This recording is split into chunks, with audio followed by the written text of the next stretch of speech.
I'm Kevin Creighton with AmmoMan.com. Today on the School of Guns, let's talk about making you a better shooter.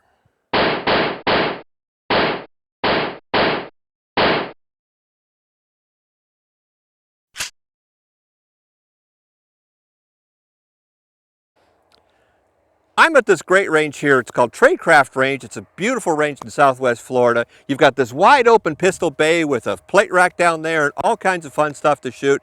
And this is where most pistol training occurs, quite frankly. Most pistol drills and most pistol training is set up for an environment like this, where you've got room to move left and right. You can set up multiple targets. You can shoot steel for instant calibration. And it's fun. I like shooting here. But the fact of the matter is, however, that most people don't have access to a place like this.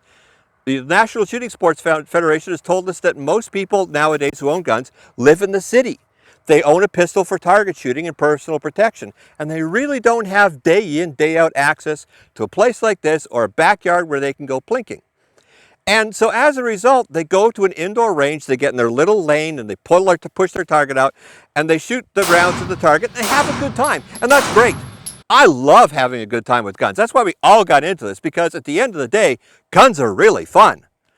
But that's also a pretty difficult environment to learn to train if all the drills that you know and all the procedures that you know are set up for something like this, where you can set up 6 targets and shoot at them from 45 yards away. I can't do that on any indoor range that's anywhere near me.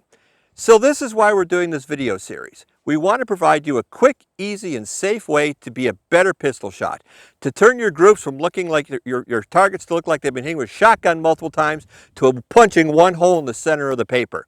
So let's talk about how we're going to do that. Now, I did a post a while back, and there'll be a link in the article here, on what motivated you to carry a gun. And for a lot of my friends who are professional gun writers and trainers and really high-level people in the industry, I was surprised to find that one of the reasons why they wanted to train was because they were afraid to be embarrassed to be in a desperate situation without their gun. I thought that was an interesting revelation.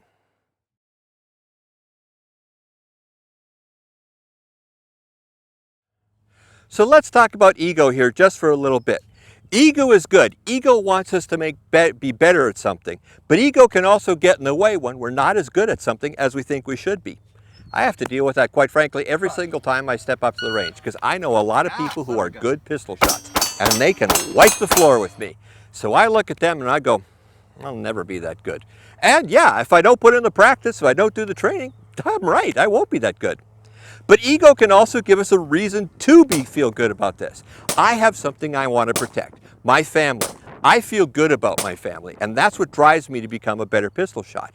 It also works when I'm at a range with friends. It feels good to be the best shot among your group of friends or among your shooting buddies. Trust me on this, it happens occasionally with me.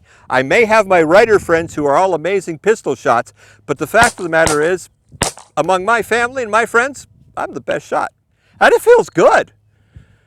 Let's get that experience with you though. If you want to feel that way, if you want to know for a fact you're the best shot among all your friends, if you want to wow them every time you go to the range, we're going to show you how to do that. If, however, you pick up your target and it looks like it's been shot by a shotgun, there's holes all over it with no pattern at all, and you look at that and you say, well, I'm a good shot, I know how to shoot. No, actually that target is telling me that you're not a good shot and you don't know how to shoot, and you need to listen and pull your ego out of the equation and get some lessons, listen to what I'm going to be talking about, do some other training, get those groups from looking like they've been, sprinkled on there like sand to a little hole that's in the center of the paper. That's where you want to be. So over the course of the next few weeks, we're going to show you a bunch of drills, most of which could be shot on an indoor range, even on ranges with a time crunch, where you can't shoot a certain round of shots per second, that will help you become a better shooter. Most of it, though, begins with you. You've got to decide how good of a shot you want to be. Do you want to be the type of person that shows up at a range, spends, a bunch of money turning ammo into noise, pulls down their target, walks away, and doesn't learn anything from the process?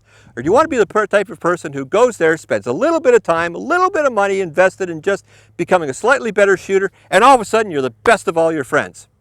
That's a good feeling. I like it. I think you like it too. So let's go to the range and let's become better defensive pistol shooters.